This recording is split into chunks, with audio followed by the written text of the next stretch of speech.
चांदपुर नामक ग्राम में एक व्यापारी लाला चंद्रनाथ अपने परिवार के संग रहता था, जिसमें उसका युवा पुत्र इंद्रनाथ और बहू सुमित्रा सम्मिलित थे। चंद्रनाथ का एक परम मित्र महेंद्र भी था। एक दिन महेंद्र ने देखा कि चंद्रनाथ बहुत चिंतित दिख रहा था और पूछा, क्या बात है चंद्रनाथ, तुम अत्यंत चिंतित प्रतीत हो रही हो। चंद्रनाथ ने उत्तर दिया, मैं आमदनी बढ़ाने के बारे में सोच रहा हूं। सोचता हूं कि दुकान का कार्य इंद्र को सौंप दो और स्वयं कुछ समय के लिए बाहर जाकर व्यापार करो। महेंद्र ने कहा, भाई, कोई भी कार्य करने में कोई बुराई नहीं है, परंतु तुम्हारी दुकान का व्यवसाय तो अच्छा चल रहा है, तुम्हें कहीं बाहर जाकर व्यापार करने की क्या आवश्यकता है। चंद्रनाथ ने उत्तर दिया, महेंद्र, तुम नहीं समझोगे, आमदनी जितनी अधिक हो उतना ही अच्छा है। ठीक है, जब भी व्यापार के लिए निकलने का विचार हो मुझे भी याद कर लेना। मुझे भी अपने घर में कोई कार्य नहीं है, मैं भी तुम्हारे साथ घूम लूंगा। लाला चंद्रनाथ को न केवल पैसों की भूख अधिक थी, बल्कि वह अपने दोस्तों पर भी फिजूल खर्च करने से बचता था। इसीलिए उसने कहा, तुम भी चलोगे, परंतु मार्ग में खर्च करने के लिए तुम्हारे पास पैसे हैं। महेंद्र ने कहा, इसकी चिंता मत करो, मेरे पास पर्याप्त धन है कि मैं आराम से 1-2 महीने तुम्हारे साथ घूम सकता हूं। तब चंद्रनाथ ने उत्तर दिया, ठीक है। और फिर एक दिन दोनों मित्र अपने परिवारों से विदा लेकर यात्रा पर निकल पड़े। मार्ग में महेंद्र ने कहा, खाने पीने के लिए मैंने अपने पास सामान रख लिया है, तुम्हारे पास तो है ना। चंद्रनाथ ने कहा, मित्र, मेरे पास धन है, जब मेरी इच्छा होगी और भूख लगेगी मैं कुछ खरीद कर खा लूंगा। यात्रा लंबी थी और दोनों को भूख लगी। चंद्रनाथ के पास भोजन नहीं था और मार्ग में उन्हें कोई भोजनालय भी नहीं मिला। तब महेंद्र ने अपने भोजन से चंद्रनाथ को भी भोजन दिया। दोनों ने भरपेट भोजन किया। महेंद्र ने कहा, देखा मित्र, पेट भोजन से ही भरता है और प्यास पानी से ही बुझती है, पैसों से नहीं। पैसा हर चीज का इलाज नहीं है। महेंद्र की बात सुनकर चंद्रनाथ बहुत चिढ़ गया और सोचने लगा, यह महेंद्र तो पैसों की कदर नहीं करता, इसे सबक सिखाना ही होगा ताकि इसे पैसों का महत्व समझ में आए। इसके बाद वे चलते चलते एक कस्बे में पहुंचे। वहां पर महेंद्र और चंद्रनाथ ने एक सराय में कमरा लिया और वे सो गए। लगभग आधी रात को लाला चंद्रनाथ की आंख खुली और उसने देखा कि महेंद्र गहरी नींद में सो रहा था। चंद्रनाथ सोचने लगा कि यह अच्छा मौका है, अगर मैं महेंद्र का सारा पैसा गायब कर दूं तो उसे पैसे का महत्व समझाने में आसानी होगी। यह सोचकर चंद्रनाथ ने महेंद्र की गठरी से उसका सारा माल और धन चुरा लिया। सुबह हुई तो दोनों मित्र उठे। महेंद्र को सपने में भी यह आशंका नहीं थी कि उसका दोस्त चंद्रनाथ भी उसका धन चुरा सकता है, इसलिए उसने अपना सामान तक नहीं देखा और दोनों चल पड़े। लाला चंद्रनाथ ने कहा, यहां से हम धवलपुरी गांव चलेंगे, किंतु हमारा रास्ता बड़ा ही दुर्गम है, तो हमें घोड़ों पर बैठकर तय करना होगा। वे दोनों चलते चलते एक घुड़साल में पहुंचे, जहां वे घोड़े किराए पर ले सकते थे। चंद्रनाथ और महेंद्र ने अपने अपने लिए घोड़े पसंद किए और फिर घुड़साल के मालिक के पास घोड़ों का किराया देने पहुंचे। लाला चंद्रनाथ ने तो अपने घोड़े का किराया दे दिया, परंतु जब महेंद्र ने अपनी गठरी खोली तो वह सन्न रह गया। ओह नहीं, मेरा सारा धन गायब है, अच्छी तरह से देख लो महेंद्र, धन तो तुम्हारी ही गठरी में होना चाहिए, ऐसे अचानक भला कैसे गायब हो सकता है। मैंने बहुत ही अच्छी तरह से देखा है मित्र, मेरा धन गायब हो चुका है, फिर तुम घोड़े किराए पर कैसे लोगे मित्र। ऐसा करो, थोड़ा सा धन तुम मुझे उधार दे दो। महेंद्र की बात सुनकर चंद्रनाथ जोर जोर से हंसने लगा और कहने लगा, क्यों मजाक करते हो मित्र, जानते नहीं उधार प्रेम की कैंची होता है। तुम्हें उधार देकर मैं तुम जैसे दोस्त को खोना नहीं चाहता, तब तो फिर मुझे अपना सफर यहीं पर खत्म करना पड़ेगा। ठीक कहते हो तुम, भला बिना पैसे के सफर कैसे हो सकता है। आखिर पैसा सबसे बड़ी चीज है, पैसा हर चीज का इलाज है, पैसे के बिना आप कुछ भी नहीं कर सकते। अब तो तुम मान ही गए ना मित्र। रसाल का मालिक उनकी बातें सुन रहा था। अचानक वह आया और बोल पड़ा, नहीं नहीं, पैसा कोई बड़ी चीज नहीं है, पैसा तो हाथ का मैल है जो आता जाता रहता है, बड़ी चीज है इंसानियत। आप घोड़ा ले जाइए महेंद्र जी, पैसे फिर कभी आते रहेंगे।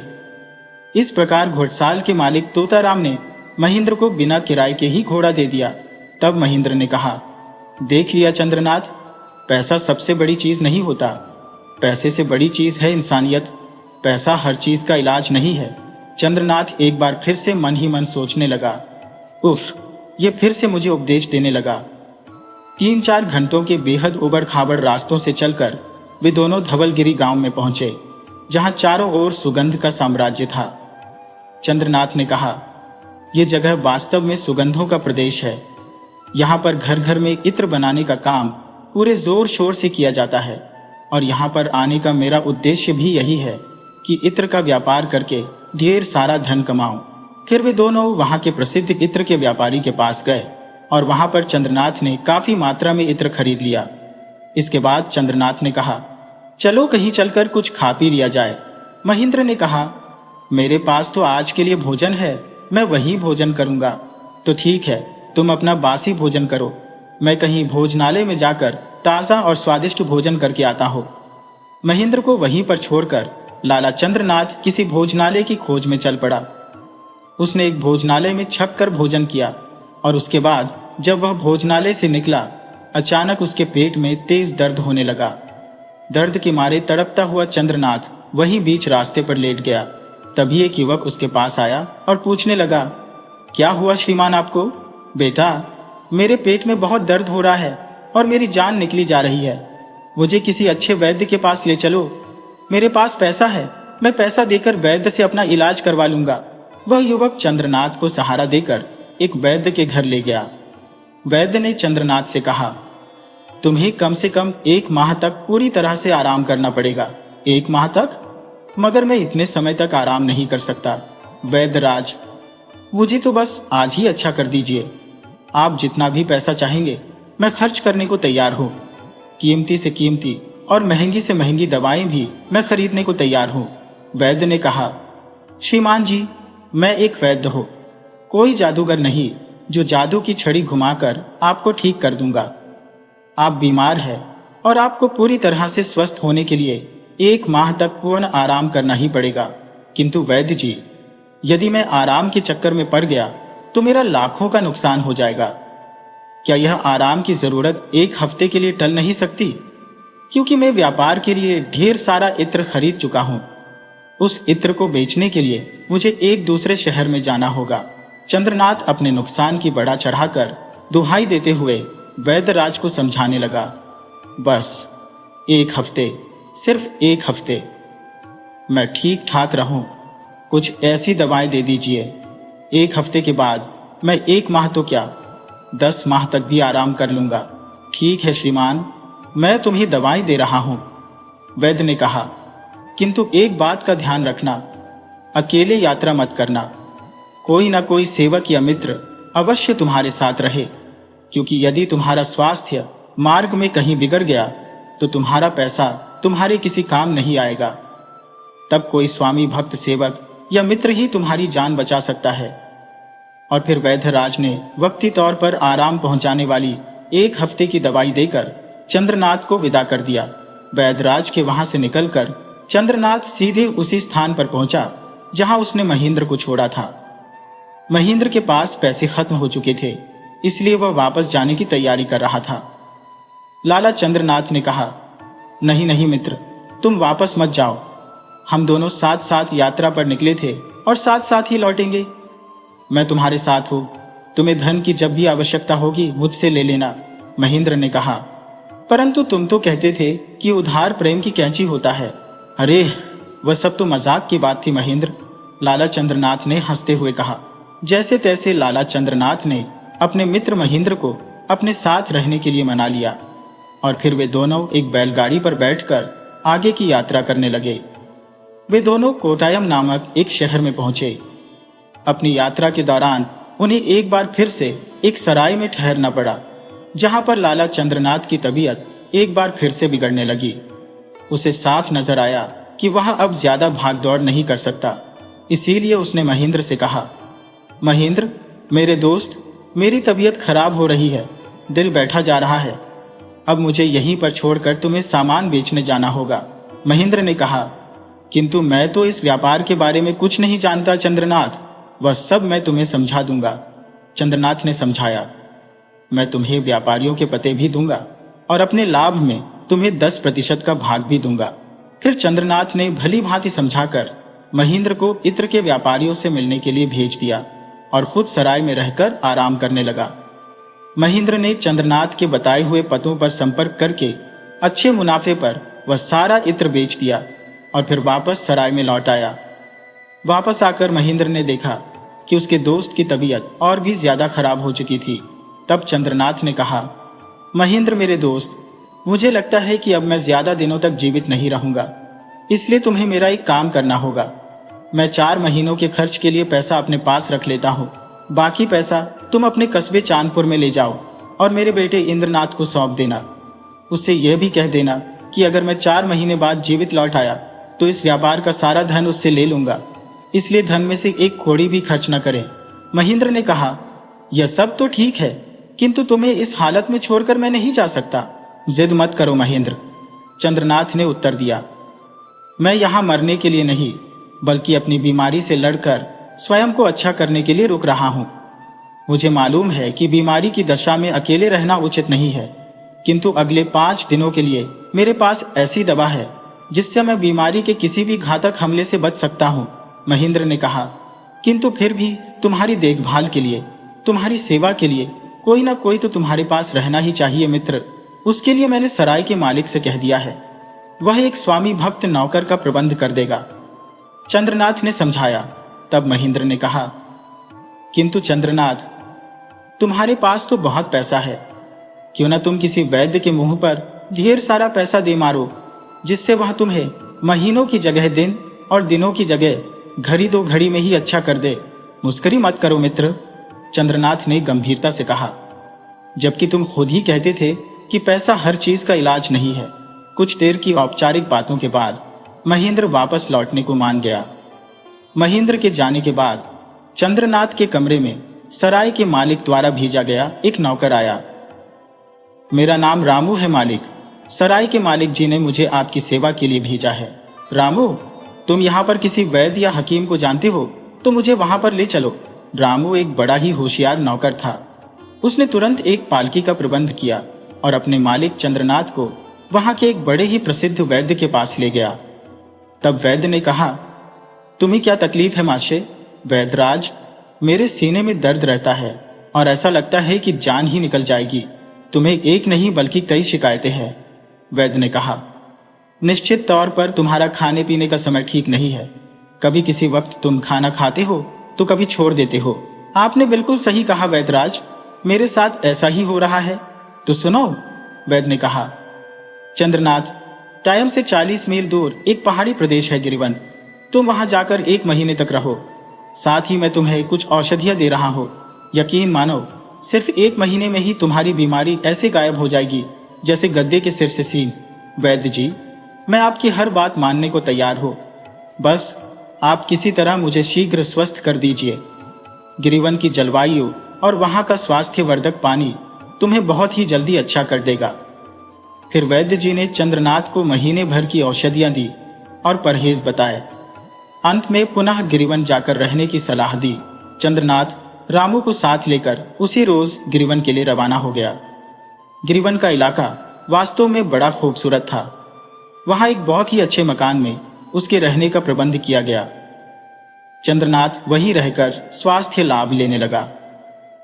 गिरिवन में रहते हुए उसे 15 दिन हो गए। वह काफी हद तक स्वयं को स्वस्थ महसूस कर रहा था। 16वें दिन जब चंद्रनाथ अपने बाग में टहल रहा था तो अचानक उसे किसी के गाने का स्वर सुनाई दिया। वह सोचने लगा, कितनी मीठी आवाज है, कौन गा रहा है, जरा चलकर देखो तो सही। जब वह गाने की आवाज की दिशा में चला तो उसने देखा कि एक अंधी भिखारिन वहां पर बैठी हुई भजन गा रही थी। वो एकाएक चुप हो गई। अरे, तुम चुप क्यों हो गई? गाओ ना, चंद्रनाथ ने कहा। क्षमा कीजिए, मैं सिर्फ अपनी मर्जी से और अपने सुख के लिए गाती हूँ। अरे, हम मुफ्त में गाने को नहीं कहते, हम तुम्हें पैसे भी देंगे।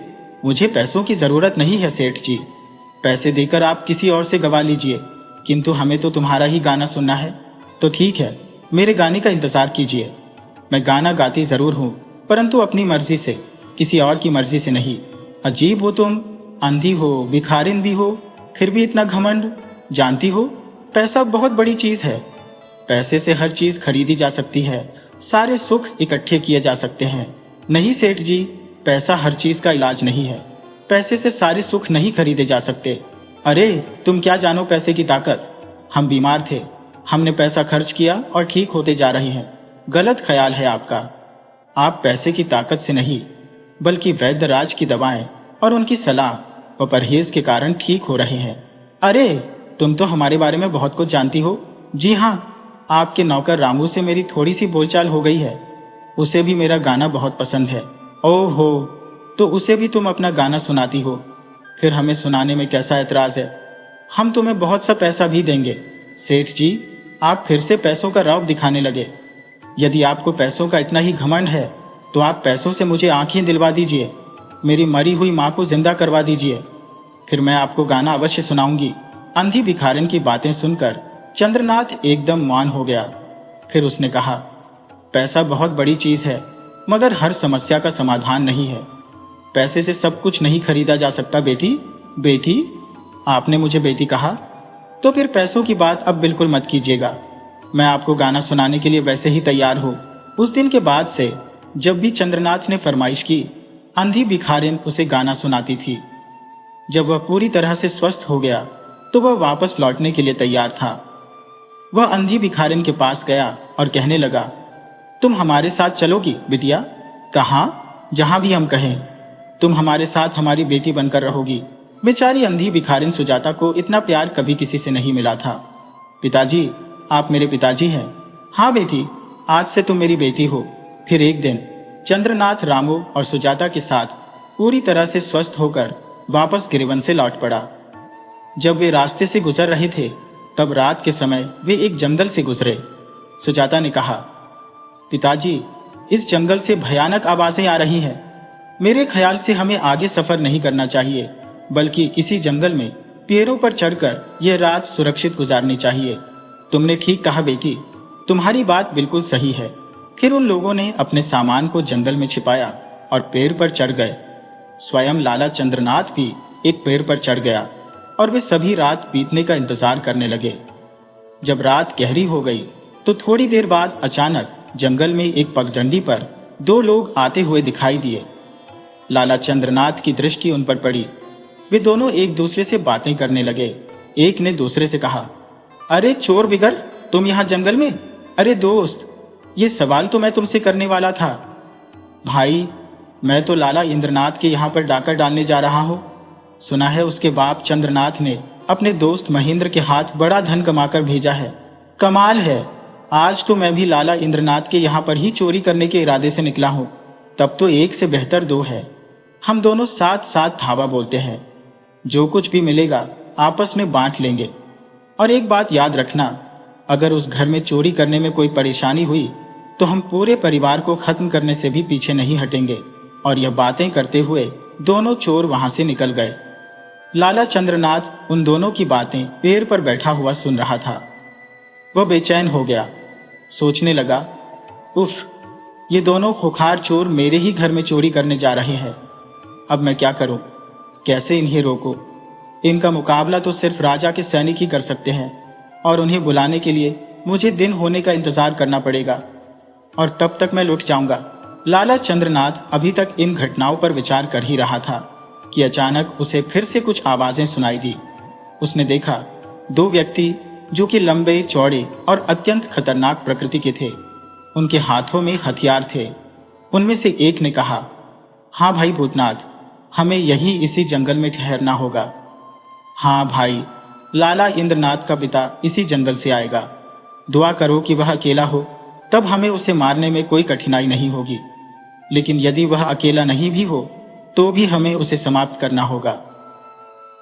इंद्रनाथ ने अपने पिता को मारने के लिए हमें 10,000 स्वर्ण मुद्राएं दी है। फिर दोनों पेशेवर हत्यारे एक कोने में जाकर पेड़ के पीछे छुप गए। वहीं पेड़ पर बैठे चंद्रनाथ ने इन हत्यारों की बातचीत सुनी, जिससे उसका दिल धड़कने लगा। हे भगवान, मेरे ही पुत्र ने मुझे मारने के लिए हत्यारे भेजे हैं। वास्तव में अत्यधिक धन भी अच्छा नहीं होता। सोचते हुए लाला चंद्रनाथ इतना घबराया कि अपना संतुलन खो बैठा और सीधे पेड़ से गिर पड़ा। जब दोनों हत्यारों ने लाला चंद्रनाथ को गिरते देखा तो वे चौंक गए और उसे पहचान कर उसे मारने के लिए तैयार हो गए। देखो, यह इंद्रनाथ का पिता चंद्रनाथ ही है, चलो इसे समाप्त कर देते हैं। तभी पेड़ के ऊपर छिपा हुआ रामू उन पर टूट पड़ा और उनकी अपनी ही तलवार से उन पर हमला कर दिया। अचानक हुए इस हमले से वे दोनों संभल नहीं पाए और रामू ने उन्हें मौत के घाट उतार दिया। इसके बाद रामू लाला चंद्रनाथ के पास गया और कहा, मालिक, आपको कहीं चोट तो नहीं आई? नहीं पिताजी, आज से मैं तुम्हारा मालिक नहीं हो बल्कि तुम्हारा पिता हो और तुम मेरे पुत्र हो। इसके बाद रामू ने अंधी सुजाता को भी पेड़ से नीचे उतार लिया और सारी घटना विस्तार से बता दी। तब तक रात काफी बीत चुकी थी और सुबह की रोशनी छाने लगी थी। जब पूरी तरह से सुबह हो गई तब रामू ने लाला चंद्रनाथ से पूछा, अब किधर चलना है पिताजी? कहीं भी चलो बेटा, किंतु अब मैं चांद पर नहीं जाऊंगा। सुजाता ने कहा, तो क्यों ना हमको टाइम लौट चलें? तुम्हारा विचार बहुत अच्छा है बेटी, मैं क्या कह सकता हूँ। पिताजी, ये मेरी जन्मभूमि है, तो ठीक है, हम सबको टाइम लौट चलते हैं। इसके बाद लाला चंद्रनाथ का काफिला वापस को टाइम की ओर रवाना हो गया। को टाइम पहुंचकर चंद्रनाथ ने रामू से पूछा, बेटा रामू, क्या तुम मेरी बेटी सुजाता से विवाह करने को तैयार हो? पिताजी, मैं पहले से ही सुजाता को पसंद करता हूँ, मुझे इसमें कोई आपत्ति नहीं है। फिर चंद्रनाथ ने धूमधाम से उनके विवाह की तैयारी की और वहीं को टाइम में रहकर उसने अपना व्यापार शुरू किया। सुखमय दिन बिताने लगा। वर्षों बाद संयोगवश एक दिन चंद्रनाथ को उसका दोस्त महेंद्र को टाइम में मिल गया। अरे चंद्रनाथ, तुम यहाँ पर हो? तुम्हें मालूम है तुम्हारे परिवार का क्या हाल हुआ? चोरों ने तुम्हारे घर पर हमला किया और तुम्हारे बेटे का सारा धन चुरा लिया। अब वह गरीबों की स्थिति में है। ओह, अच्छा हुआ, ऐसे कपूत को यही सजा मिलनी चाहिए थी। मैं अब अपने घर लौटकर कभी नहीं जाऊंगा। सचमुच महेंद्र, बहुत अधिक धन होना भी कोई अच्छी बात नहीं है। अब लाला चंद्रनाथ का मन पूरी तरह से बदल चुका था। वह गरीबों को दान पुण्य करने लगा और रामू तथा सुजाता को समझाता रहा, याद रखो, पैसा बहुत बड़ी चीज है लेकिन बहुत बुरी चीज भी है। ये अपनी संतान को भी दुश्मन बना सकती है। पैसा हर समस्या का समाधान नहीं है। इसके बाद लाला चंद्रनाथ ने रामू और सुजाता के साथ एक सुखमय जीवन बिताना शुरू किया।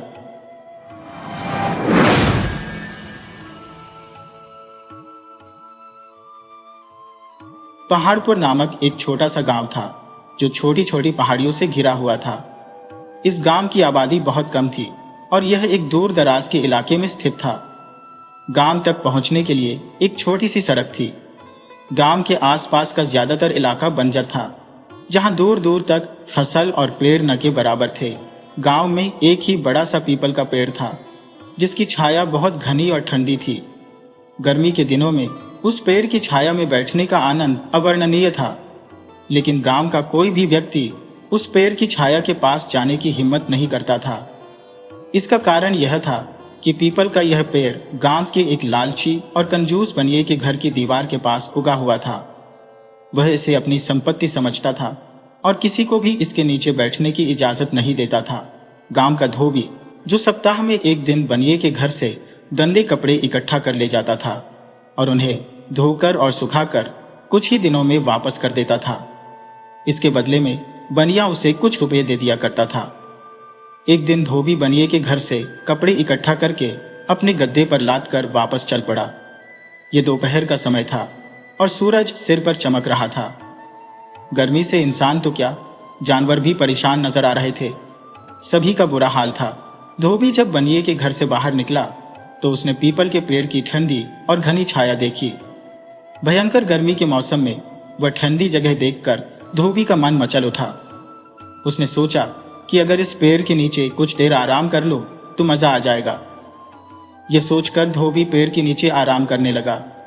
ठंडी ठंडी हवा और छाया में जल्दी ही उसे नींद आ गई और वह खर्राटे लेने लगा। ठीक उसी समय बनिया किसी काम से घर से बाहर आया और धोबी को इतने आराम से पीपल की छाया में सोते देखकर उसका पारा चढ़ गया। उसने लात मारकर धोबी को जगाया और चीखते हुए पूछा, तुझे इस जगह पर सोने की इजाजत किसने दी? धोबी बेचारा हड़बड़ाकर खड़ा हो गया। वो बहुत शर्मिंदा था और सिर झुकाकर कहने लगा, मुझे माफ कर दीजिए हुजूर, मैं थका हुआ था, गर्मी भी बहुत थी। पीपल की ठंडी छाया देखकर उससे रहा नहीं गया, इसलिए कुछ देर इसके नीचे बैठ गया। न जाने कब मेरी आंख लग गई। यह सुनकर बनिए को और भी ज्यादा गुस्सा आ गया। वह चीखने लगा, यह जमीन तुम्हारी नहीं है। सारा गांव जानता है कि यह पेड़ मेरा है। मैं इसके नीचे किसी को भी रुकने की इजाजत नहीं दे सकता। धोबी ने कहा, हुजूर, मैं आपके कपड़े बरसों से धो रहा हूं। मेरा बाप भी आपकी सेवा करता था। अगर मैंने 2 घड़ी आपके पैर की छांव में आराम कर लिया तो इसमें आपका क्या नुकसान है?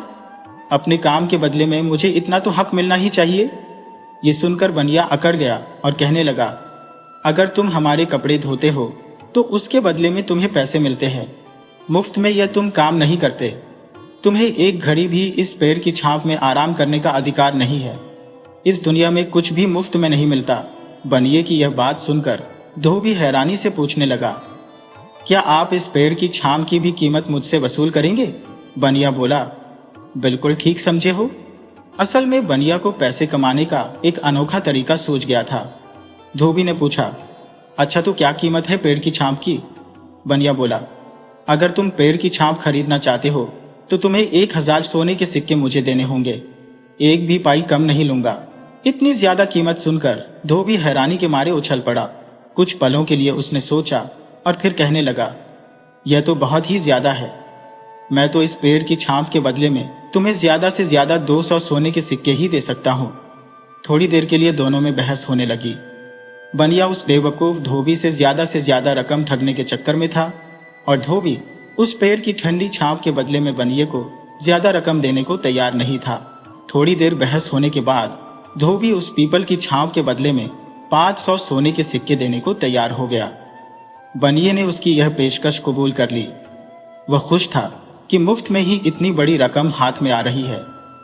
यह भी तय हो गया कि कल गांव के सरपंच को गवाह बनाकर एक लिखित समझौता तैयार कर लिया जाएगा और धोबी पीपल के पेड़ की छांव की कीमत बनिए को नगद के रूप में देगा। दोनों उस लिखित समझौते पर अपने हस्ताक्षर भी करेंगे।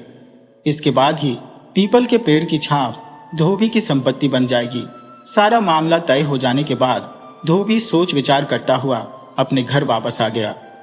दूसरी तरफ बनिया बहुत ही खुश था कि उसने धोबी को अच्छा बेवकूफ बना दिया और एक मोटी रकम ठग ली। ये रकम तो उसे मुफ्त में ही मिल रही थी। आखिर पेड़ की छांव की भी कोई कीमत होती है क्या? और छांव भी ऐसी जिसके नीचे ना तो वह आज तक खुद बैठा और ना ही उसके परिवार का कोई सदस्य। बनिए ने फैसला किया कि वह इस रकम से एक खेत खरीद लेगा।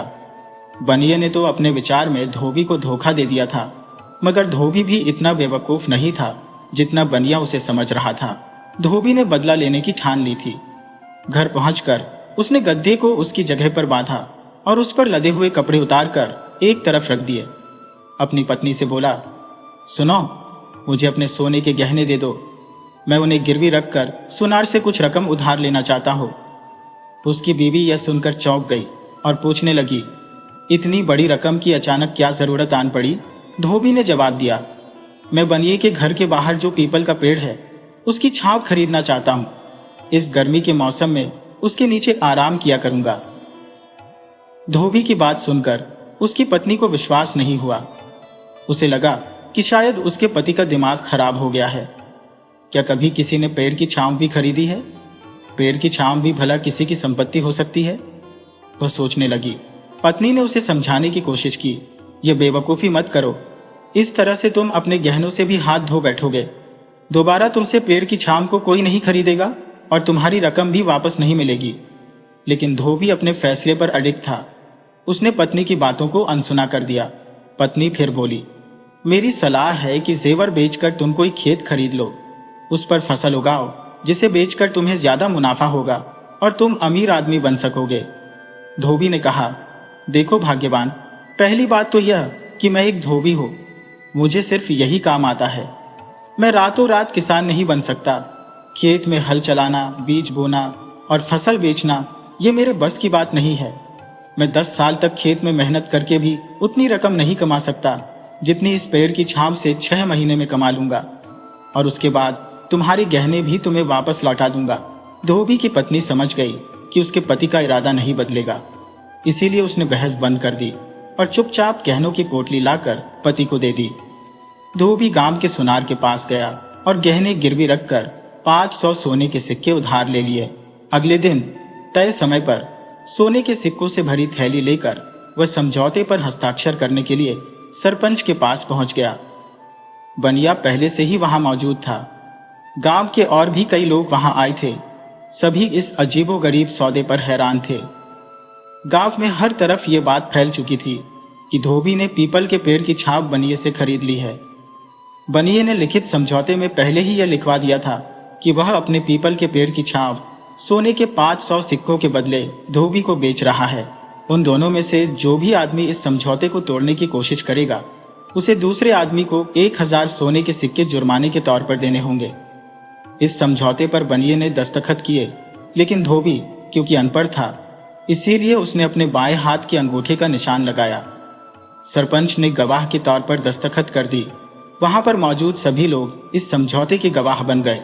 धोबी ने फिर पेड़ की छाप की कीमत यानी 500 सोने के सिक्के बनिए के हवाले कर दिए। वहां पर मौजूद हर आदमी यही सोच रहा था कि बनिया बहुत ही चालाक है।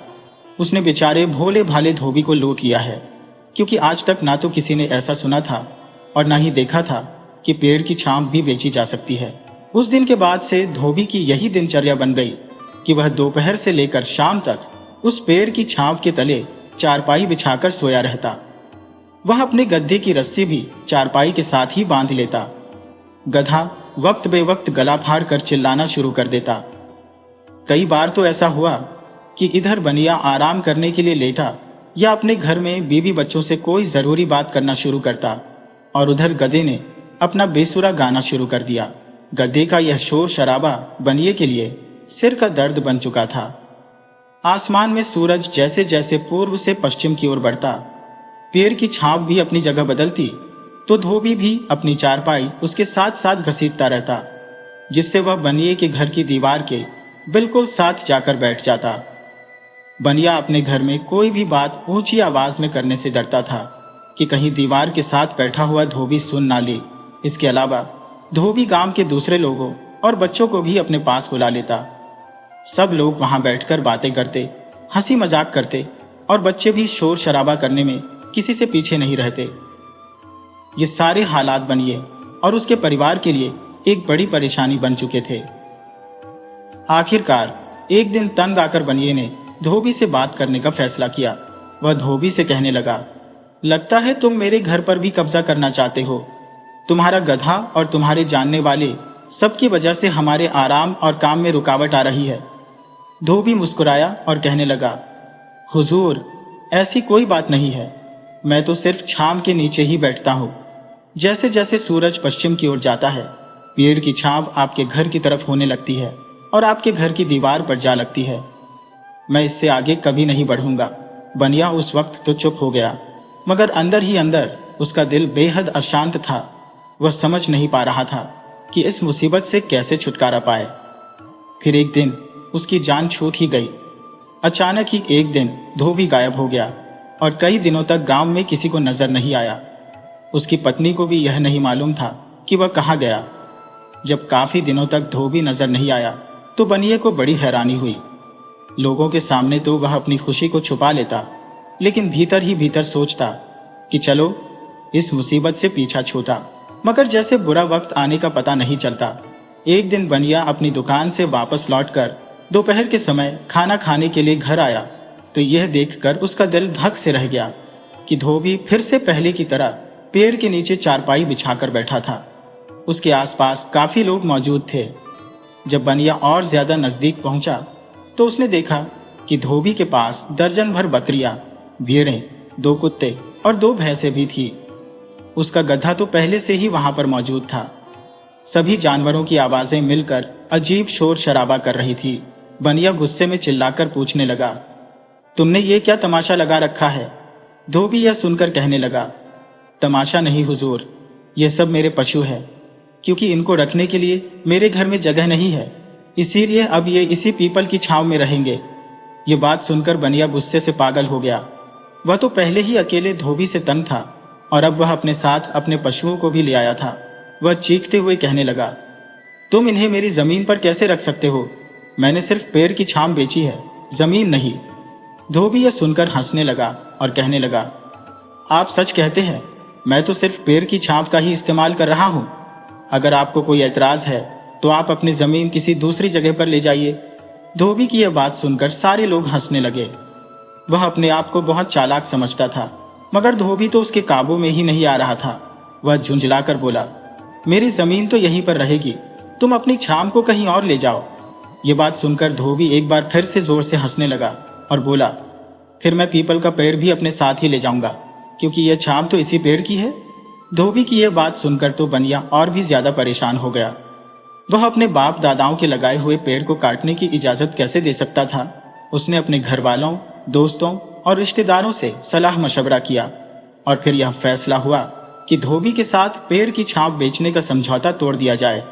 अब बनिए के पास धोबी को जुर्माने की रकम अदा करने के अलावा और कोई चारा नहीं था। दूसरे दिन परेशान बनिए ने धोबी के साथ अपना समझौता तोड़ दिया और जुर्माने के तौर पर 1000 सोने के सिक्के धोबी को सौंप दिए। अपनी रकम दुगनी होकर वापस पाने के बाद धोबी अत्यंत प्रसन्न हुआ। इस धनराशि से उसने अपनी पत्नी के गिरवी रखे गए गहने छुड़वाए और उसे वापस लौटाकर उसकी खुशी लौटाई। उसकी पत्नी भी अब संतुष्ट और आनंदित थी।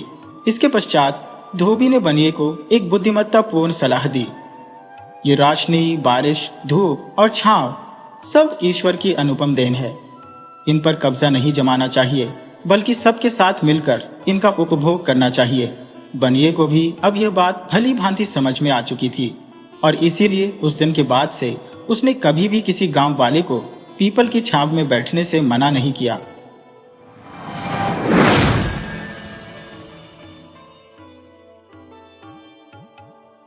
बहुत समय पहले की बात है। एक गांव में एक पति पत्नी अपने 20 वर्षीय बेटे के साथ रहते थे, जो मुखिया था। बेटे का नाम हरि सिंह था। वह प्रतिदिन अपने घर से बाहर कहीं जाता था, किसी कार्य के लिए, या यह उसका नियम था। आज हरिशंकर थोड़ा लेट हो रहा था, इसलिए वह बड़बड़ाता हुआ उठा, कल से रामू की मां को जल्दी जगाया करूंगा। हरिशंकर नहा धोकर पांव फटने से पहले ही घर से निकल गया, क्योंकि चिड़ियों की चहचहाहट शुरू हो गई थी। लेकिन गांव के लोग अभी भी सोए पड़े थे। वे अपने दैनिक कार्यों में अभी नहीं लगे थे। हरिशंकर नहा धोकर अपने घर से निकल गया और बाग, बगीचे, पगडंडियां और खेतों को पार करता हुआ अपने निश्चित स्थान तक पहुंच गया। वहां पहुंचकर उसने राहत की सांस ली और सोचा, चलो समय से पहुंच गया। हरिशंकर ने चारों ओर देखा कि कोई उसे देख तो नहीं रहा। हालांकि अंधेरे में कुछ स्पष्ट नहीं दिख रहा था, फिर भी उसने सोचा कि उसे कोई नहीं देख रहा है। उसके हाथ में एक मिट्टी की हांडी थी जो उसने साथ लाई थी। उसने उसे अपने सामने खड़े एक विशाल बरगद के पेड़ के पास रख दिया और अपने दोनों हाथ जोड़कर बहुत विनम्रता से खड़े होकर अपनी आंखें बंद कर ली। आज भी मैं समय पर आ गया हूं, हरिशंकर बुदबुदाया। आपकी रात कैसी थी? सब ठीक था? हरिशंकर ऐसा बोल रहा था जैसे वह किसी से बातें कर रहा हो, लेकिन वहां उसके अलावा कोई और नहीं था। तो हरिशंकर किससे बातें कर रहा था? क्या वृक्ष से बातें कर रहे थे? क्या वृक्ष बातें सुनते हैं? हरिशंकर ने भले ही चारों ओर दृष्टि डालकर तसल्ली कर ली थी कि उसे कोई नहीं देख रहा, पर वहां हरिशंकर के अलावा भी एक व्यक्ति था, जो रामू था। हरिशंकर का 20 वर्षीय बेटा, जो उसे एक पेड़ के पीछे छुपकर देख रहा था। हरिशंकर को वृक्ष से बातें करते हुए देखकर रामू की आश्चर्य का ठिकाना नहीं रहा। उसने मन में सोचा, क्या पिताजी पागल हो गए हैं? वृक्ष कौन बात करता है भला? यही तो वह रहस्य था जिसे मुझसे इतने सालों से छिपाकर रखा गया है। बस इतनी सी बात के लिए पिताजी और मां ने मुझे आज तक खेतों तक नहीं आने दिया। रामू के हृदय में अपने पिता के प्रति गुस्सा पनपने लगा। यह भी कोई बात है जो मुझे आज तक खेतों की तरफ नहीं आने देते। क्या पिताजी का दिमाग चल गया है? रामू अपने मन में इन विचारों का मंथन कर रहा था कि अचानक से बहुत तेज गति से हवा चलने लगी। सारा वातावरण एक अजीब से रहस्य से भर गया। यह हवा का उमड़ना और पत्तियों का सरसराना सब कुछ सामान्य नहीं था। यह हवा मन में खुशी नहीं, बल्कि डर का संचार कर रही थी। वायु चलने के बाद भी रामू को घुटन सी महसूस हो रही थी। उसे अपने मन में डर का अनुभव हुआ। उसने जो आगे देखा, उसकी आंखें फटी की फटी रह गईं। अगर उसकी जगह कोई और होता तो शायद बेहोश होकर गिर पड़ता। पर रामू ने अपने कौतूहल को एक विराम दिया और वहीं डटा रहा। उसने देखा कि हवा बहुत तेज चल रही थी और पूरा वृक्ष हिलने लगा था। वृक्ष की शाखाएं, पत्तियां और डालियां सब हिल रही थी, जबकि आसपास के सभी वृक्ष शांत थे। उनमें केवल हल्की हवा चल रही थी जो सामान्य थी, लेकिन बरगद के वृक्ष पर हलचल सी उमड़ रही थी। तब एक भारी रहस्यमय आवाज सुनाई दी जो हरिशंकर के प्रश्नों का उत्तर दे रही थी। सांप ने कहा, हरिशंकर, मैं ठीक हूं, बिल्कुल वैसे ही जैसा तुमने कल मुझे छोड़ा था। मुझे बहुत भूख लग रही है, कुछ खाने को दो। रामू को यह सोचने का अवसर तक नहीं मिला कि यह आवाज किधर से आ रही है। यह अदृश्य व्यक्ति कहां से बोल रहा है? यह किसका स्वर है? क्या यह कोई प्रेरित है?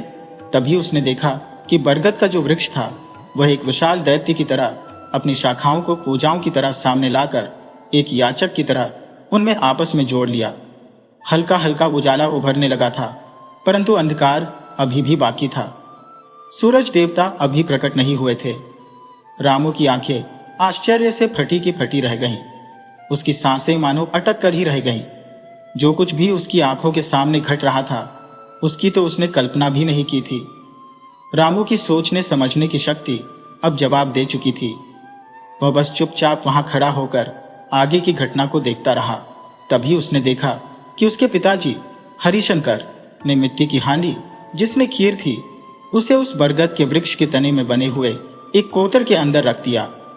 इसके बाद उन्होंने अपनी दोनों हथेलियों को नमस्कार की मुद्रा में जोड़ लिया, अपनी आंखों को बंद किया और कुछ मंत्रों का जाप करने लगे। रामू को मंत्र स्पष्ट सुनाई तो नहीं दे रहे थे। उसके पिताजी लगभग 5 मिनट तक उसी अवस्था में खड़े रहे। इसके बाद उन्होंने अपनी आंखें खोली। उन्होंने कोटर के अंदर हाथ डाला और मिट्टी की हांडी को बाहर निकाल लिया। आश्चर्य की बात तो यह थी कि मिट्टी की हांडी में अब खीर नहीं थी। ऐसा लग रहा था कि किसी ने बहुत ही स्वाद लेकर चाट चाट कर खीर खाली कर दी हो। उस खाली हांडी में अब खीर के स्थान पर एक चांदी का सिक्का जगमगा रहा था। उसकी चमक और किरणी हांडी के बाहर तक आ रही थी। रामू से अब सहन नहीं हो सका। उसने एक हाथ अपने कलेजे पर रखा जैसे उसका दिल डूबता जा रहा था। दूसरे हाथ से उसने अपना मुंह बंद कर लिया। उसे भय था कि कहीं उसके मुंह से चीख ना निकल जाए। वह घबराहट में पीछे हटने लगा। वह तेजी से पीछे हटते हुए जा रहा था कि उसके पैर में किसी पत्थर के टकराने से वह गिर पड़ा और उसके गिरते ही उसके मुंह से आवाज निकल गई। तभी हरिशंकर की चेतना भंग हो गई। उन्होंने पीछे मुड़कर देखा तो देखा कि उनका पुत्र मिट्टी में गिरा पड़ा हुआ उनकी तरफ देख रहा है। अपने पुत्र को वहां देखकर हरिशंकर की आंखें हैरानी से फैल गईं, क्योंकि अब थोड़ा उजाला भी फैल चुका था। हरिशंकर और रामू के बीच पर्याप्त दूरी थी, परंतु एक पिता ने अपने पुत्र को पहचान लिया था। हरिशंकर ने जमीन पर पड़े अपने पुत्र को हल्के अंधेरे में भी पहचान लिया था। उन्हें यूं लगा कि जैसे उन पर किसी की कुदृष्टि पड़ गई है। उन्होंने वहीं से गुस्से में चिल्लाया, रामू, ये तुमने क्या किया? रामू अपने बचपन से ही यह देखता आ रहा था। पिताजी सुबह तड़के उठ जाते थे, फिर पास में सोई हुई मां को जगाते थे। दोनों ही बहुत ही धीमी आवाज में बातचीत करते थे, या फिर कुछ खटपट होने की आहट से रामू की नींद खुल जाती थी। कभी कभी रामू उठता पर नींद के प्रभाव में सो जाता था, तो कभी कभी ऐसा भी हुआ कि वह चारपाई पर पड़े पड़े देखता रहता था। मां उठने के बाद हाथ धोकर चूल्हा सुलगाने लगती थी। पिताजी कुएं पर जाकर नहाने धोने लगते थे। मां चूल्हे पर खीर चढ़ा देती थी। पूरा घर खीर की सुगंध से महक उठता था, परंतु वह खीर खाने को कभी भी रामू को नहीं मिली थी। उसकी मां एक हांडी में खीर परोसकर कपड़े से अच्छी तरह ढककर पिताजी को देती थी, और पिताजी सुबह सुबह मुंह अंधेरे खीर की हांडी हाथ में लेकर चले जाते थे। कई बार रामू ने अपनी मां या पिताजी से पूछा था, मां, इतनी सुबह खीर क्यों बनाती हो? पर उसे कभी भी कोई संतोषजनक उत्तर नहीं मिला था। सदा यही कहा जाता, अरे बेटा, तुमने कोई सपना देखा होगा, खीर तो बनी ही नहीं घर में कभी। जब रामू पूछता कि पिताजी कहाँ गए हैं, तो मां उसे समझा देती थी कि वे किसी जरूरी काम से गए हैं। धीरे धीरे रामू जब बड़ा होता गया, उसके मन में यह जिज्ञासा बढ़ती गई। अब उसे सपनों की बातों से बहलाना भी कठिन था। उसके प्रश्नों पर उसे अब यह कहकर डांट दिया जाता था कि यह तुम्हारे जानने की बात नहीं है। इसके अतिरिक्त एक और बात थी जो रामू को बड़ी असामान्य लगती थी। अब रामू की अवस्था 20 वर्ष की हो चुकी थी। इन 20 वर्षों में उसे एक बार भी कभी अपने खेतों की ओर जाने नहीं दिया गया था। सच्चाई तो यह थी कि उसे यह भी नहीं पता था कि उसके खेत किस ओर है। कई बार उसने अपने पिताजी से आग्रह किया था कि वे उसे अपने साथ खेत ले जाए, लेकिन हमेशा पिताजी यह कहकर टाल दिया करते थे कि अभी समय नहीं आया है। जब उचित समय आएगा तब वे उसे स्वयं खेत पर ले जाएंगे। 20 वर्ष की आयु वाले युवक को मात्र शब्दों से बहलाना बहुत कठिन है। यही गलती हरिशंकर ने कर दी थी। रामू के मन में जिज्ञासा अब भयंकर रूप ले चुकी थी। वह इस रहस्य को जानने का प्रयास करने लगा। आज उसने अपनी मां से छुपकर कुटिया से बाहर निकलने का साहस किया। अपने ही पिता का चुपचाप पीछा करना उसे अटपटा तो लग रहा था, परंतु मन में ग्लानि भी थी। साथ ही डर भी था कि कहीं पिताजी ने देख लिया तो सीधे लाठी से खदेड़ देंगे। लेकिन हर प्रकार के डर पर विजय पाकर उसने इस अनसुलझे रहस्य की सच्चाई को जानने का निश्चय कर लिया था। आज जो रहस्य उसके सामने खुलकर आया था वह अभूतपूर्व था। अभी रामू भूमि से उठा भी नहीं था। उसके पैर की चप्पलें छिटक कर दूर जा गिरी थी। उसके कपड़े भी धूल में लिपटे थे। हल्की ठंड में भी उसके माथे पर पसीना उभर आया था। उसके चेहरे पर डर का साया स्पष्ट दिखाई दे रहा था। तभी उसके पिताजी की नजर उस पर पड़ी। वे दौड़ते हुए आए और कोई उपाय ना देखकर रामू रोने लगा। पिताजी, मुझे क्षमा कर दीजिए, रामू रोते हुए कहने लगा। मैं दोषी हूं। मैंने आपके पीछे आने का साहस किया। मुझे नहीं पता था कि आप इस वृक्ष के पेड़ से बात करते हैं। आप भरोसा रखिए, ये रहस्य मैं किसी से नहीं बताऊंगा। कृपया मुझे क्षमा कर दीजिए। रामू ने हथेलियों को जोड़कर अपने पिता से माफी मांगी। हरिशंकर ने अपने पुत्र को देखा और उसकी इस अवस्था में देखकर गहरी सांस भरी। उनका क्रोध अब दया में बदल चुका था। एक पिता के मुंह से पुत्र पर क्रोध करने का कोई लाभ नहीं था। उन्होंने अपने पुत्र पर प्रेम महसूस किया और कहा, बेटा, समय आ गया है कि मैं तुम्हें सब कुछ बता दूं। तुम पर्याप्त रूप से परिपक्व हो चुके हो, इसीलिए उचित यही होगा कि मैं तुम्हें सब सच बता दूं। मैं अपने वंश की परंपरा के विपरीत जाकर समय से पहले इस रहस्य का उद्घाटन करता हूं। हरिशंकर ने पहले अपने बेटे रामू को हाथ से सहारा देकर उठाया। रामू ने अपने कपड़े झाड़े और दूर पड़ी हुई चप्पलें उठाकर पहन ली। अब वह थोड़ा सा सामान्य हो गया था। डर अब उसकी जिद से दूर जा रहा था। हवा के झोंकों से उसका पसीना भी धीरे धीरे सूख गया था। हरिशंकर ने पीछे मुड़कर बरगद के पेड़ की ओर निहारा और उसे आशीर्वाद दिया। फिर उन्होंने रामू के कंधे पर हाथ रखा और उस वृक्ष की विपरीत दिशा में चलने लगे। थोड़ी दूर चलकर वे एक दूसरे पेड़ के नीचे ठहर गए। हरिशंकर ने अब अपने वंश से जुड़ी एक रहस्यमयी कथा सुनानी शुरू की। उनके स्वर में गंभीरता थी। ऐसा प्रतीत हो रहा था मानो वे अतीत की गहराइयों में गोता लगा रहे हो। हरिशंकर ने बताया, जब मेरे बाबा बहुत छोटे थे तब उनकी संगति कुछ अघोरी साधुओं के साथ हो गई थी। साधु दिन भर चिलम पीते और शिव की साधना में लीन रहते, पर रात में वे शव साधना किया करते थे। मेरे बाबा बहुत मेधावी थे और उनकी निरीक्षण शक्ति बहुत सूक्ष्म थी। कुछ ही समय में उन्होंने उन अघोरी साधुओं से मात्र निरीक्षण द्वारा वह सब सीख लिया जो उस उम्र में किसी के लिए असंभव था। वे जान गए थे कि मृत शरीर में आत्मा कैसे वापस डाली जाए और शरीर से आत्मा की अदला बदली कैसे की जाए। ज्ञान यदि सही उम्र में मिले तो सृजन करता है, परंतु गलत समय पर मिले तो विनाशकारी सिद्ध होता है। मेरे बाबा की उम्र उस समय मात्र 12 वर्ष थी। अब उनके मन में एक चुहल समा गई थी। वे इस ज्ञान का प्रयोग करना चाहते थे। उन्हें किसी के शरीर की आवश्यकता थी। उनके पड़ोस में एक 6 साल का बालक रहता था। उन्होंने उसी को अपने प्रयोग का साधन बनाने का निर्णय लिया। एक दिन मेरे बाबा उसे बहला फुसलाकर खेत में ले गए। उन्होंने उसे बरगद के वृक्ष से बांध दिया। बच्चा रोने लगा और किसी अनहोनी की आशंका से बाबा ने उसके सिर पर लकड़ी का कुंडा मारकर उसे मूर्छित कर दिया। सांझ ढलने वाली थी और उन्होंने अपना कार्य प्रारंभ कर दिया। उन्होंने पहले से ही एक कुत्ते की व्यवस्था कर रखी थी। साधना शुरू हुई। मंत्रों के प्रयोग से उन्होंने आत्माओं की अदला बदली कर डाली। बच्चा होश में आने के बाद कुत्ते की तरह भौंकने लगा और कुत्ता बच्चे की तरह तोतली आवाज में बोलने लगा। मेरे बाबा की प्रसन्नता का ठिकाना नहीं रहा। उन्होंने अपनी सिद्धि पर गर्व किया और भूल गए कि रात गहरा गई है, उन्हें आत्मा वापस डालनी होगी। वे तालियां बजाकर अपनी सफलता का उत्सव मना रहे थे। कभी वे बच्चे के पास जाते, कभी कुत्ते के पास। दोनों आत्माएं अपने नए शरीर से असंतुष्ट थी और अजीब स्वर में रो रही थी। थोड़ी देर में बच्चे की मां उसे ढूंढती हुई वहीं आ पहुंची। वहां पहुंचकर उसने जो दृश्य देखा, उसे देखकर उसे चक्कर आ गया। उसका बच्चा मां को देखकर भौंक रहा था और कुत्ता मां को मामा पुकारकर निपट रहा था। बच्चे की मां ने चीख पुकार मचा दी।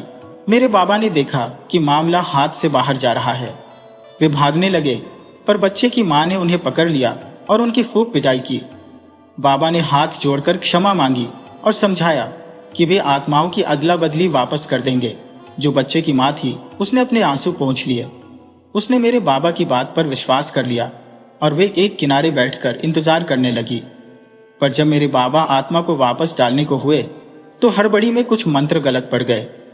अब दोनों शरीर से आत्मा तो निकल गई, परंतु वापस अपने अपने शरीर में नहीं पहुंच सकी। हड़बड़ाकर बाबा ने फिर दूसरे मंत्र पढ़े, पर कुछ भी असर नहीं हुआ। फिर उन्होंने मंत्रों को सीधा उल्टा सब प्रकार पढ़ डाला। परंतु जिस प्रकार एक डॉक्टर शल्य चिकित्सा करता है और उस पर कमी आ जाती है तो मामला हाथ से फिसल जाता है, उसी प्रकार मेरे बाबा के हाथ से दोनों निर्जीव शरीर एक मृत शरीर में बदल चुके थे। अब उस बच्चे की मां का धैर्य जवाब दे चुका था। बच्चे की मां ने बेटे के निर्जीव और आत्मा विहीन शरीर को गोद में उठाकर रोते चिल्लाते हुए अघोरी साधुओं की तरफ दौड़ी। वहां पहुंचने में उन्हें आधा घंटे का समय लगा। वहां पहुंचकर उस मां ने रोते रोते पूरी कहानी सुनाई। अघोरी साधुओं के गुरु बाबा ने जैसे यह सुना कि उनकी सिद्धि को किसी ने चोरी से सीख लिया है और उसका दुरुपयोग किया है, वे आपे से बाहर हो गए। उन्होंने तुरंत मेरे बाबा को बुलाया। गुरु बाबा स्वयं सभी के साथ लेकर उसी बरगद के वृक्ष के नीचे पहुंचे जहां आग अभी भी जल रही थी और एक कुत्ते का शव पड़ा हुआ था। पूरे वातावरण में मुर्दानगी का बसेरा था। अघोरी गुरु बाबा ने फिर से अग्नि को जागृत किया और मंत्रोच्चार प्रारंभ किया। एक ओर बालक का शव था तो दूसरी ओर कुत्ते का शव। परंतु यह दुर्भाग्य था, अधिक समय बीत जाने के कारण शरीर का क्षय होना आरंभ हो चुका था। कुत्ते के शरीर को तो गिद्ध थोड़ी बहुत नोच भी चुके थे। बहुत प्रयास करने के बाद भी आत्मा अपने शरीर में वापस नहीं आई थी। बच्चे की मां बहुत ही दया दृष्टि से अघोरी बाबा की ओर टकटकी लगाई देख रही थी। उसे पूरी आशा थी कि गुरु बाबा उसके बेटे को वापस जिंदा कर देंगे। अघोरी गुरु बाबा ने हाथ जोड़ते हुए उस महिला की ओर हारी हुई दृष्टि से देखा। उन्होंने बहुत ही कष्ट के साथ कहा, माता, मुझे क्षमा कर देना। मैंने बहुत कोशिश की, परंतु मैं तुम्हारे बेटे को वापस नहीं ला सका। चलो अपने बेटे के अंतिम संस्कार की तैयारी करो। गुरु बाबा के ये डूबे हुए शब्द सुनकर वह माता हताश होकर रो पड़ी।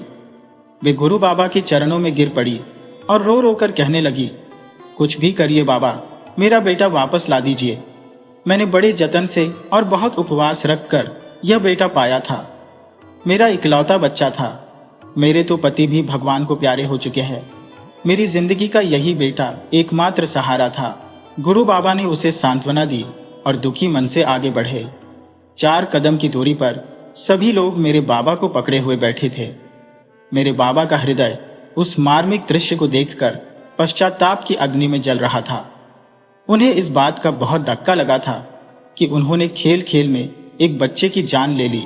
अघोरी बाबा की दृष्टि जैसे ही मेरे बाबा पर पड़ी, उनकी आंखों में क्रोध की ज्वाला धधक उठी। उन्होंने अपना कमंडल उठा लिया और कमंडल से कुछ जल अपनी अंजुली में लेकर मेरे बाबा को श्राप दिया, यह दुष्ट बालक, तूने हमारे साथ रहकर विश्वासघात किया है। तूने विद्या चोरी से पाई है और उसका दुरुपयोग भी किया है। जा, तू शीघ्र ही अल्प मृत्यु को प्राप्त होगा और मरने के बाद तेरी आत्मा को कभी भी मुक्ति नहीं मिलेगी। जब तक यह सृष्टि है, तू इसी बरगद के वृक्ष पर प्रेत बनकर निवास करेगा। जल के छींटे मेरे बाबा के शरीर पर जहां जहां गिरे, वहां वहां उनकी त्वचा जल उठी। उन पर फफोले उभर आए।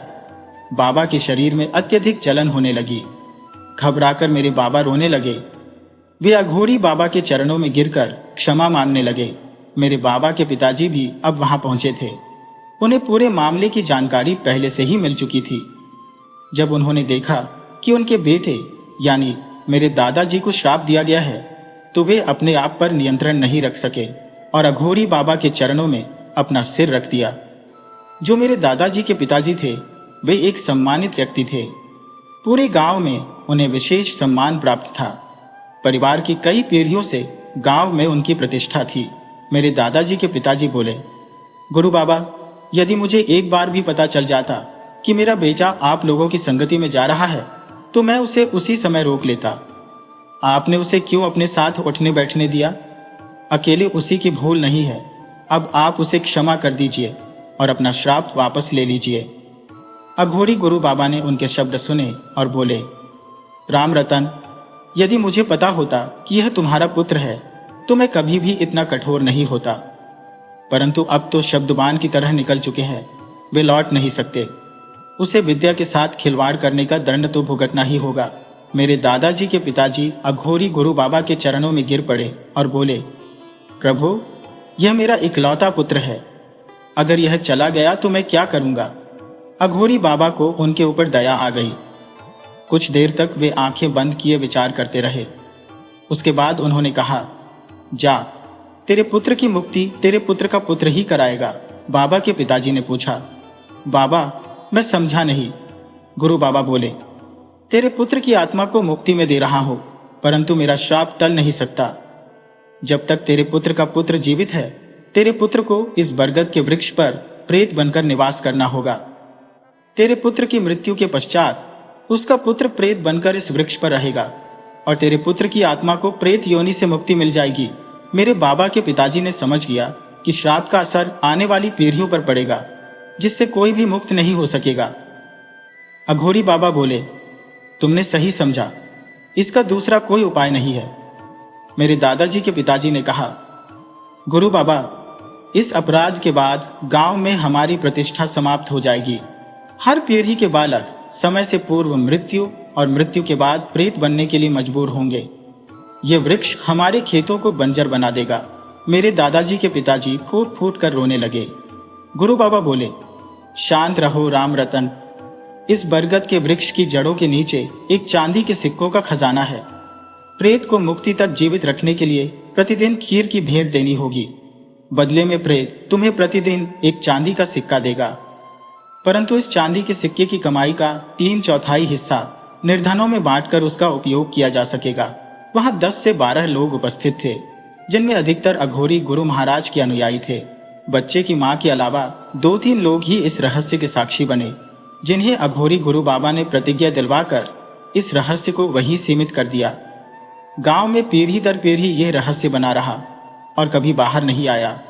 बस समय आने पर परिवार के पिताओं ने अपने पुत्रों को इस रहस्य का उद्घाटन किया। हरिशंकर ने इस रहस्य की परतें खोल दी थी। सूरज अपने शिखर पर था। चिड़ियों की चहचहाहट पूरे वातावरण में गूंज रही थी। रामू ने पूरी कथा सुनने के बाद राहत की लंबी सांस ली। उसने सोचा, इतना बड़ा रहस्य बस इस बात के लिए? पिताजी, ये तो बीते जमाने की बात है।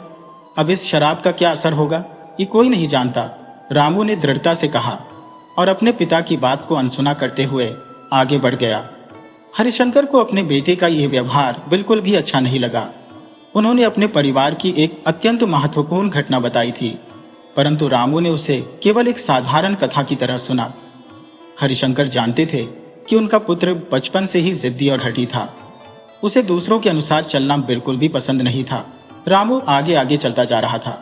उसने इस रहस्य को जान लिया था और अब उसकी जिज्ञासा शांत हो चुकी थी। अब उसके पास और कुछ बाकी नहीं था। हरिशंकर ने पीछे से आवाज दी, रामू, रुक जरा, साथ साथ चलते हैं। लेकिन रामू ने कहा, पिताजी, आप आते रहिए, मैं जा रहा हूं, लेकिन घर जल्दी पहुंचने के लिए। वैसे भी आपने जो बताना था वह बता चुके हैं। रामू एक पेड़ की डाली को तोड़कर उसे गोल गोल घुमाते हुए आगे बढ़ा जा रहा था। हरिशंकर को रामू का यह व्यवहार बिल्कुल अच्छा नहीं लगा। उन्हें अंदेशा था कि रामू अब भी इस रहस्य को संभालने लायक परिपक्व नहीं हुआ है। उन्हें चिंता थी कि कहीं रामू यह रहस्य अपने किसी मित्र को न बता दे। हरिशंकर ने फिर से पुकारा, रामू, मैं कहता हूं, रुको, और मुझे तुमसे कुछ कहना है। रामू के कदम इस बार रुक गए। उसने मुड़कर अपने पिताजी के पास आने का इंतजार किया। हरिशंकर हांफते हुए उसके निकट पहुंचे और एक जोरदार तमाचा उसे रसीद कर दिया। दुष्ट, तुझे तनिक भी ग्लानि नहीं हुई कि तूने एक निषेध कार्य किया और उस पर ऐंठता हुआ चला जा रहा है। रामू इस थप्पड़ के लिए बिल्कुल तैयार नहीं था। वह अपने गाल को सहलाता रह गया। हरिशंकर क्रोधित हुए और बोले, सुन, आज के बाद भूल से भी कभी अपने खेत की ओर मत आना और ना ही मेरा पीछा करने का प्रयास करना। जब सही समय आएगा तभी तुम इधर आ सकते हो, उससे पहले नहीं। ये बात गांठ बांध कर रख लो। रामू ने इस बार कुछ नहीं कहा। हरिशंकर ने आगे कहा, इस रहस्य की भनक किसी और बाहरी व्यक्ति को न लगे। ये धन हमारे हाथ में नहीं रहेगा। रामू ने चुपचाप सिर झुका लिया और घर की ओर अपने पिताजी के साथ चलने लगा। इस दिन के बाद रामू के दिमाग में इस घटना को लेकर कई विचार उमड़ते रहते थे। उसके मन में बार बार अपने खेतों की ओर, उसी बरगद के वृक्ष के नीचे जाने की इच्छा होती थी। उसके पैर कई बार उसी दिशा में बढ़ते थे, लेकिन पिताजी के थप्पड़ की याद उसे वहीं रोक देती थी। बचपन में रामू ने गरीबी में जीवन व्यतीत किया था। बहुत वर्षों पूर्व की बात है। उसे स्मरण था कि जब उसका कुर्ता पूरी तरह फट गया था, तब मां ने बड़े संकोच से उसके पिता को टोका था, अजीज सुनो, अपने लिए तो हम किसी भी कपड़ों से काम चला लेते हैं, पर रामू के लिए एक दो अच्छे वस्त्रों की जोड़ी ला दो। मुझे याद है, उस समय पिताजी के हाथ में एक चमचमाता चांदी का सिक्का था। फिर भी उन्होंने कहा था, उसे आदत डालने दो, अभी हमारे पास पर्याप्त धन नहीं है। इसके बाद पिताजी चले गए और सिक्के के बदले कुछ रुपए लेकर आए थे। उन रुपयों से अधिकांश धन उन्होंने निर्धनों में बांट दिया था और शेष राशि से थोड़ा राशन लेकर आए थे। बालक रामू को यह बात समझ नहीं आई कि धन होते हुए भी पिताजी इतना झूठ क्यों बोल रहे हैं। कितनी बार ऐसा हुआ था कि किसी भी वस्तु की मांग करने पर पिताजी यही कहते थे कि धन का अभाव है और सारा टाल देते थे। कभी भी उन्होंने यह नहीं कहा कि मैं अपने बेटे की इच्छा पूरी करूं। हमेशा धन की कमी का बहाना बनाकर बात को टाल देते थे। रामू सोचने लगा कि बरगद के वृक्ष पर बैठे प्रेत बाबा हमें एक से अधिक सिक्के क्यों नहीं देते, क्योंकि हम इतनी निर्धनता में जीवन व्यतीत कर रहे हैं। एक दिन साहस बटोर कर रामू ने यह प्रश्न अपने पिताजी से पूछ लिया, बरगद के वृक्ष की जड़ों में कभी भी खत्म न होने वाला धन छिपा है, तो प्रेत बाबा हमें प्रतिदिन एक सिक्का ही क्यों देते हैं? यदि हम उनसे और सिक्के मांगे तो क्या वे हमें और नहीं देंगे? क्या उन्हें अच्छा लगता है कि उनके परिवार वाले इतनी गरीबी में रहें? वे हमें अधिक सिक्के क्यों नहीं देते? हम पूरे गांव में धनवान बन सकते हैं। हरिशंकर ने रामू की ओर देखा और उसका लालच स्पष्ट दिखाई दे रहा था। फिर हरिशंकर ने सोचा कि अभी रामू को इतनी समझ नहीं है, इसलिए उसकी बचकानी बात समझकर उसे माफ कर दिया और उस बात को जाने दिया। उन्होंने समझाने का प्रयास किया, देखो रामू, यही हमारी वंश परंपरा है। परिवार का मुख्य पुरुष अपने निर्धारित आयु सीमा से पहले ही मृत्यु को प्राप्त हो जाता है। उसके बाद वह वृक्ष पर प्रेत रूप में बैठकर जो भी हमें भरण पोषण के लिए सिक्का देता है, उसे हम स्वीकार कर लेते हैं। यह मत भूलो कि लालच सदैव विनाश की ओर ले जाता है। रामू ने कहा, पिताजी, ये लालच कहाँ है? हमारे पास तो इतना अभाव है कि हम छोटी छोटी इच्छाएं भी पूरी नहीं कर पाते। एक बार प्रयास करके तो देखिए, उनसे विनती तो कीजिए। रामू ने अपनी बात पर जोर देते हुए कहा, तो हरिशंकर ने कठोर स्वर में कहा, रामू, अच्छा यही होगा कि इस ओर से तुम अपना ध्यान बिल्कुल हटा लो। जब सही समय आएगा तब इस विषय में सोचना। अभी इस विषय में कोई बात नहीं होगी और कोई बातचीत भी नहीं। रामू ने पूछा, पिताजी, सही समय कब आएगा? हरिशंकर ने उसकी इस बात का कोई जवाब नहीं दिया और लाठी उठाकर घर से बाहर निकल गए। समय अपनी गति से धीरे धीरे सरकता रहा। 3-4 साल गुजर गए। रामू एक सुंदर सुडौल शरीर वाला नवयुवक बन चुका था। उसके जीवन में प्रकृति ने नए रंग भरने शुरू कर दिए थे। नगर के गांव से एक लड़की रामू के घर के निकट एक परिवार में रहने के लिए आई थी। लड़की बहुत ही सुंदर थी। जो भी उसे देखता, उसका सलौना मुख उसके दिमाग में बस जाता था। एक दिन लड़की एक बकरी के बच्चे के पीछे दौड़ती हुई रामू की कुटिया तक आ पहुंची।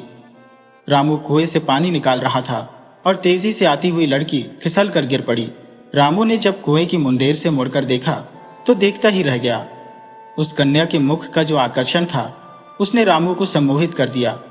लड़की अपने आप को संभालते हुए उठी और गांव की ओर देखते हुए बड़बड़ाई, बड़े ही अजीब लोग हैं, अपना हाथ तक नहीं बढ़ाया मुझे उठाने के लिए। न जाने कैसे लोग हैं इस गांव के। इतना कहकर वह लड़की वहां से चली गई। रामू की चेतना उसके जाने के बाद ही वापस आई। जब उसे हालात समझ में आए तो उसने खुद पर ग्लानि की। वह लड़की के पीछे पीछे दौड़ा और पुकारा, सुनिए, मुझे क्षमा कर दीजिए। वो कुछ और कहने ही वाला था कि लड़की ने मुड़कर उसे गुस्से से देखा। तभी अंदर से किसी ने पुकारा, चंचल, चंचल, कहाँ हो तुम? तो लड़की ने जवाब दिया, कहीं नहीं मौसी, यही हो। बकरी का बच्चा भाग गया था, बस उसे पकड़ने गई थी।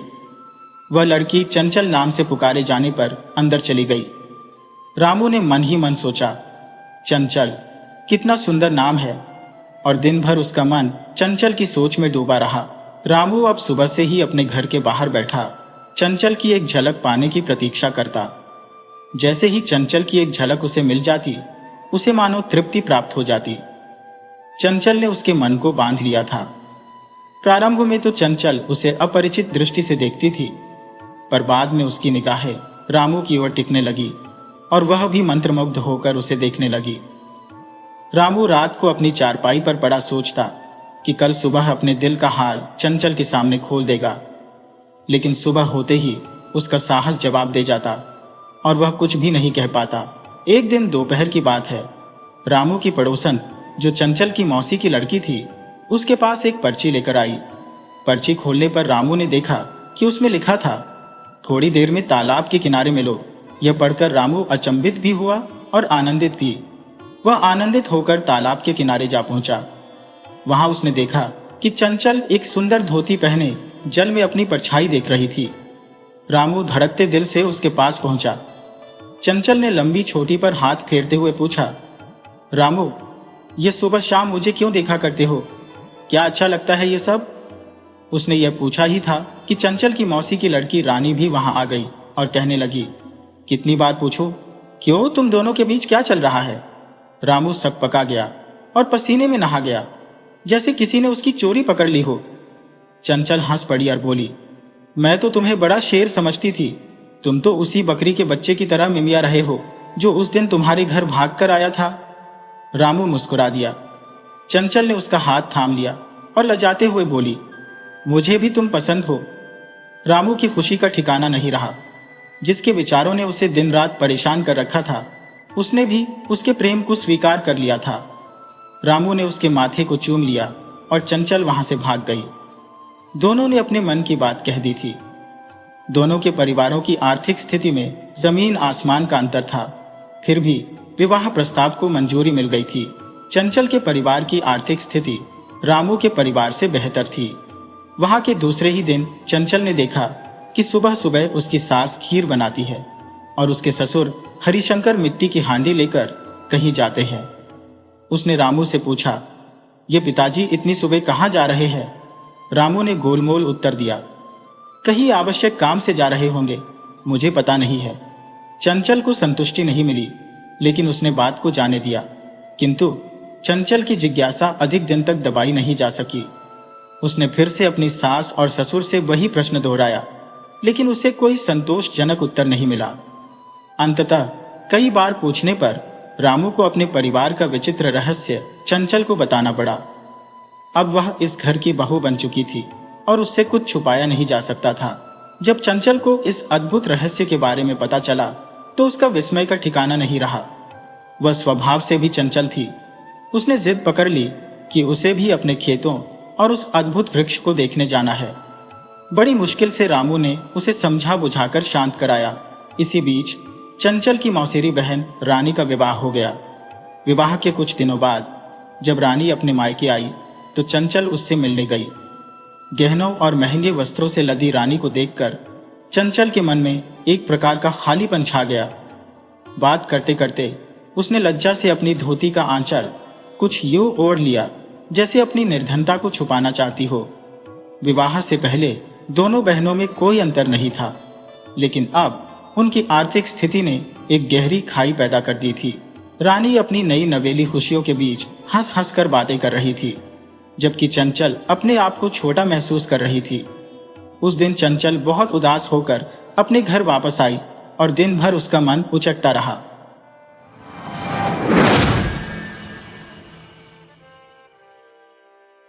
वीडियो अच्छी लगे हो तो इसे लाइक करें और ऐसी ही मज़ेदार कहानियों के लिए चैनल को सब्सक्राइब करें और बेल आइकन दबाएं। ज़्यादा से ज़्यादा अपने दोस्तों को शेयर करें।